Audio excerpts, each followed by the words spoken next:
Hello বন্ধুরা, welcome back to my channel. আজ আমি আপনাদের করে দেখাবো সেমইয়ের পোলাও। সেমইয়ের পোলাও বানানোর জন্য ওভেনে কড়াই বসিয়ে দিয়েছি, আর এর মধ্যে দিয়ে দিচ্ছি ঘিটা একটু বেশি পরিমাণেই দেব।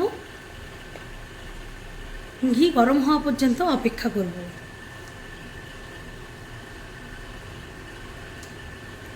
ঘি প্রায় গরম হয়ে এসছে। এখন দেখুন ঠিক এইটুকু একটু দালচিনি কাটা দেব, আর একটা বড় তেজপাতা অর্ধেকটা, ওকেও আবার হাফ করে দেব, আর 4টে এলাচ সামান্য একটু ফাটিয়ে দিয়ে দেব। এইভাবে মুখটা ফাটিয়ে দেব।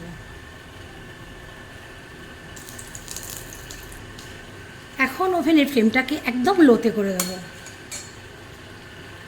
আর এর মধ্যে দেব কিছু চেরানো কাজু, আর দেব কিশমিশ। হালকা একবার নেড়েই এর মধ্যে তুলে দেব সেমই। সেমইগুলো এবার ভাজতে থাকবো। মনে রাখবেন ফ্লেমটা কিন্তু লোতেই রাখতে হবে।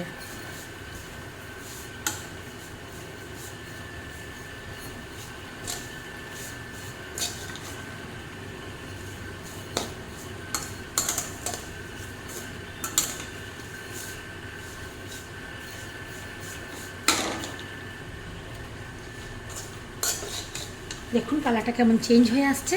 এরকম হালকা হালকা কালার চেঞ্জ হয়ে যাবে, আর সেমইগুলো আপনা হতেই ভেঙে ভেঙে যাবে।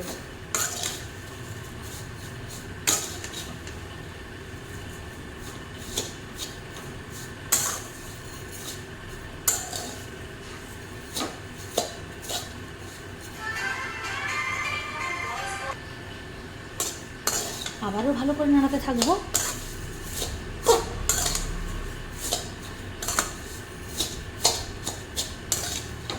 একটু ভেঙে ভেঙে দিচ্ছি।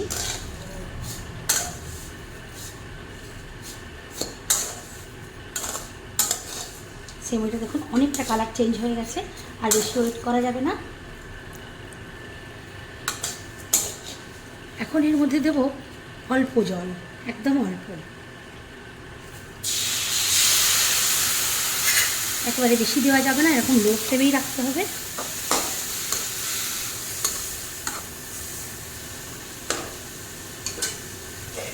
অল্প জল দিয়ে ঢাকা দিয়ে দিতে হবে মিনিট 3 জন্য। 3 মিনিট পর বন্ধুরা ঢাকা খুললাম।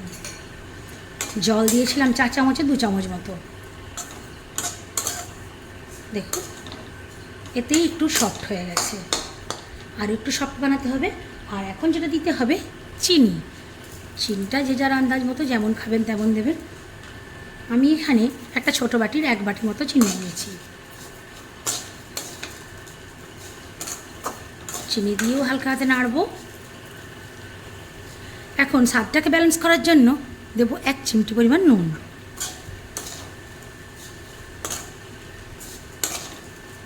নুন চিনি সময়ের সঙ্গে খুব ভালোভাবে মিশিয়ে দেব। চিনি গলা পর্যন্ত তো হালকাভাবেই আঁচ করতে হবে। এখন কিন্তু আমি একটুও জল ইউজ করবো না। আবারও ঢেকে দেব মিনিট 3 জন্য। 3 মিনিট পর আবারও ফিরে আসলাম।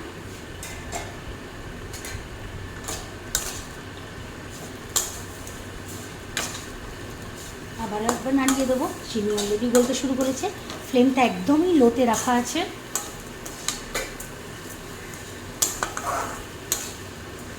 আর আমি চাপা দেবো না, এই খোলা অবস্থাটাকেই চিনি যতক্ষণ না গলে ততক্ষণ পর্যন্ত নাড়তে থাকবো। আবার একবার নাড়িয়ে দেবো। আর দেখুন কতটা সফট হয়ে গেছে। আর এটা ঠান্ডা হলে খুবই ঝরঝরে হয়ে যাবে। আর জল সবসময় মনে রাখবেন, মোটামুটি 400 গ্রাম সেময়ে 4 চামচে 3 চামচ জল। এই 3 চামচ মতো জল ইউজ করলেই এটা হয়ে যাবে। এবার যদি হাই ফ্লেমে থাকে, আপনারা দেখলে বুঝতে পারবেন, সেরকম অনুযায়ী জল অ্যাড করবেন। একদম যেন না সেদ্ধ হয়ে গলে যায়, তাহলে কিন্তু কোনোভাবেই হবে না।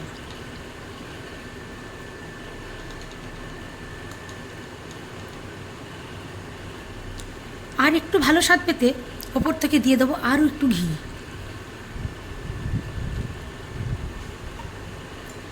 এখন ঘিটা দেওয়ার পর আবারও ভালোভাবে নাড়তে থাকবো।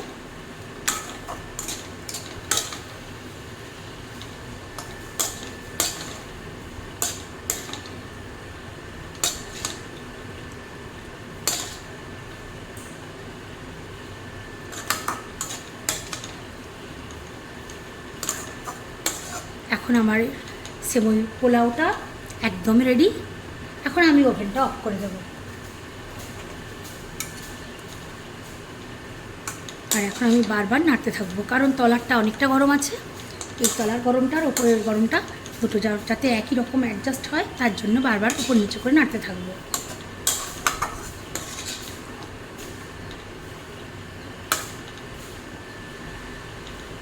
আর যদি এইরকম অবস্থায় ঠান্ডা করে নিই তলার দিকে, তাহলে চেপে বসে যাবে, আর যেটা তাহলে পোলাওয়ের ব্যাপারটা থাকবেই না। সেই জন্য আমি এটা বারবার নাড়াচাড়া করছি। নাড়াচাড়া করতে করতে আস্তে আস্তে সেমইটাও ঠান্ডা হয়ে যাবে, আর সেমইটা অনেক ঝুরঝুরে হয়ে যাবে।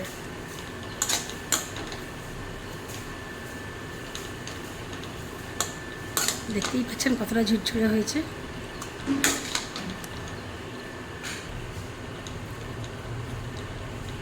দেখুন যতটা ঠান্ডা হচ্ছে আস্তে আস্তে কেমন ঝুরঝুরে হয়ে যাচ্ছে।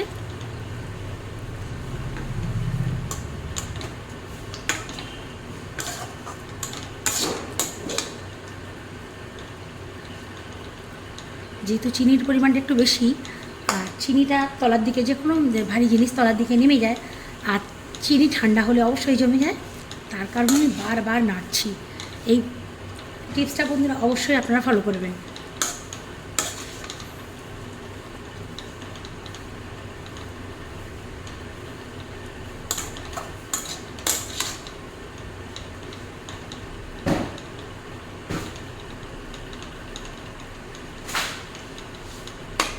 আর নাড়বো না, এবারে প্লেটে তুলে আপনাদের দেখাচ্ছি। তাহলে বন্ধুরা দেখতেই পেলেন কীভাবে বানালাম ঝুরঝুরে সেমইয়ের পোলাও। আমার এই সেমইয়ের পোলাও রান্নার রেসিপিটা আপনাদের কেমন লাগলো অবশ্যই কমেন্টের মাধ্যমে জানাবেন। ভালো লাগলে লাইক করবেন, আর চ্যানেলটাকে সাবস্ক্রাইব করে আমার পাশে থাকবেন। আর বেল আইকনটা কিন্তু প্রেস করতে ভুলবেন না, যাতে নোটিফিকেশানটা আপনার কাছে পৌঁছে যায়। আর এই দেখুন কত সুন্দর একটা ঝুরঝুরে পোলাও হয়েছে। অবশ্যই রেসিপিটা বাড়িতে একবার ট্রাই করবেন।